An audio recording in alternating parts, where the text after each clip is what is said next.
Operation సింధూర్లో పాల్గొన్న కర్నూలు జిల్లా కోడుమూరు పట్టణానికి చెందిన సైనికులు సునీల్ కుమార్, అనిల్ బాబు, వినోద్ల తల్లిదండ్రులకు సిఐ మొహమ్మద్ తబ్రేజ్ వినమ్ర పాదపూజ కార్యక్రమం ఏర్పాటు చేశారు.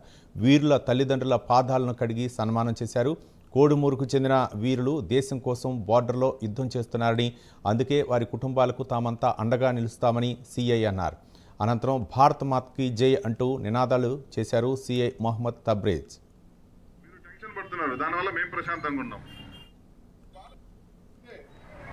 మేమంతా మీకు అండగా ఉన్నామని చెప్పి ఈరోజు ఆ బార్డర్లో పోరాడుతున్న సిపాయిలు ఎవరైతే ఉన్నారో వాళ్ళకి అండగా వాళ్ళ యొక్క ఫ్యామిలీ మెంబర్స్ని మనం తీసుకొచ్చి వాళ్ళ అమ్మ వాళ్ళ తల్లిని తీసుకొచ్చి వాళ్ళ తండ్రులు తీసుకొచ్చి వాళ్ళకు పోలీస్ శాఖ మనము కోడుమూరు పట్టణ ప్రజలు అంతా మీకు అండగా ఉంటామని చెప్పి వాళ్ళకు ధైర్యం ఇచ్చేదానికి ఈ యొక్క వీరుల కన్నా తల్లిదండ్రులకు వినమ్ర పాదపూజ అనే ప్రోగ్రాం పెట్టాం.